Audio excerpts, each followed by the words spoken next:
Well, markets are moving higher as the U.S. and China have agreed to a 90-day reduction of trade tariffs. But how should investors be viewing this news? Joining us now to discuss is Christian Medeiros, Vice President, Director, and Portfolio Manager for Asset Allocation with TD Asset Management. Christian, thanks for joining us today on what is a big news day again. Yeah, thanks for having me. All right, so markets are rallying on these fresh developments on the U.S.-China trade front. Why don't you walk us through what's happening right now? Yeah, so here's what happened. Over the weekend, Treasury Secretary Scott Bessent and Trade Representative Greer met with their Chinese counterparts in Geneva, and they were there to discuss the trading relationship and what to do going forward. Overnight, we got a joint communique, which is always very positive news if both countries are willing to issue something in tandem, and it announced very substantial tariff reductions for 90 days. So the tariffs on China on average will now be about 30%, coming down from 145%. And the tariffs China's charging on the U.S. are now going to be about 10%, while they're also dropping some non-tariff measures that they announced. So this is a big reduction in tariffs versus what the market was expecting from this weekend's meeting. What this means is it's important to contextualize where we were coming in. When we listen to logistics experts, retail experts, they all believe that a lot of the buying decisions for the holiday season needed to take place in the next month or two in order for the shelves to be stocked for the holiday season and back to school season. We also knew that port traffic was also declining quite substantially, and that at 150%, 145% tariffs on Chinese goods, you're going to really shut down trade with China. So things are looking fairly grim on that front. Going down to 30% is a lot more manageable, and with a 90-day truce, there's room for there to be negotiations going forward. So it's quite a big relief on the U.S.-China front. Okay, so Washington said that there are more talks ahead. What will you be watching closely as those discussions get underway? I think it's unreasonable to expect there to be a grand free trade agreement to be negotiated in 90 days, but we could see some improvements or some positive announcements. It could be buying of agricultural goods like we saw in phase one all the way back in 2018-2019 period. We could see agreements on some issues that are outstanding on the trading relationship.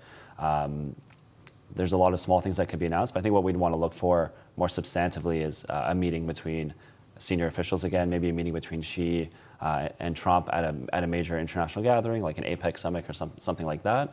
And at those meetings, we could see the announcement of a grander trade agreement or some sort of truce. So something substantive in terms of what they can agree to that would result in a continuation of this truce beyond the 90 days. Okay, so we've seen the reaction in the stock market, but the bond market is also reacting. What are you making of the moves that we've seen in yields so far?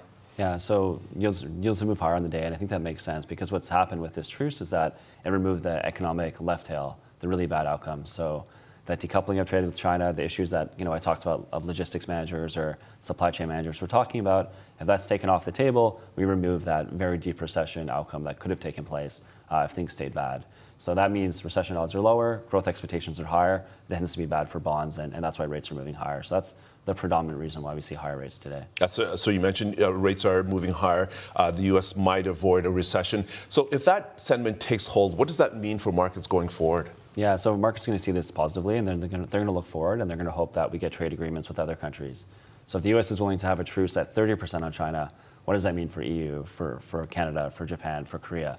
That doesn't mean that things will necessarily go well for other countries, but you'd think, given our starting place and the rhetoric against China, that if the U.S. is being willing to be more conciliatory and negotiate, other countries in the markets are going to look forward to hopefully seeing more reductions across the board. Will that take place? I mean, it's really hard to say. I think everyone's been caught off guard by the trade war this way and that way, but I expect to see a lot more trade headlines as we go forward, and we still have deals outstanding with potentially with the EU, Japan, Korea, and Canada, as well as Mexico. So some big countries are still out there, and the market's going to want to be looking forward to what might take place there. Okay, now we've seen volatile markets moves in both directions over the last few weeks. What should investors keep in mind when we see big swings back and forth like this, like today? Yeah, I mean, if you look at U.S. equities, we're back to nearly levels where we were on April 2nd, like around Liberation Day, and volatility has fallen very substantially as well since it spiked in the immediate aftermath. So what I would say for investors is that it's really important to stick to your long-term plan, whatever that may be, and make sure that you don't get whipsawed by these headlines. We've seen crazy headlines either direction, and that's begot crazy market movements, and you don't want to be trading around your portfolio and getting caught offside by that because that will really set you back. And I think one thing worth noting too is it's worth reflecting on your risk tolerance. If you went through the Liberation Day episode and were unable to sleep, maybe you're taking on a little bit too much risk. So it's a good opportunity to kind of reset, take a deep breath, and really think about how your portfolio should be positioned. and noting that, hey, we're not out of the woods, right? There's still going to be a lot of noise from There's still a lot of administration. uncertainty despite the news today. And there's a lot of policy mix that we're going to see. This is just trade, but we're going to see things happen on the deficit and budget bill very soon, coming up in August. We have immigration, we have deregulation. There's so many headlines that we're going to see across the board. So it's important to build a portfolio that will help you sleep well at night.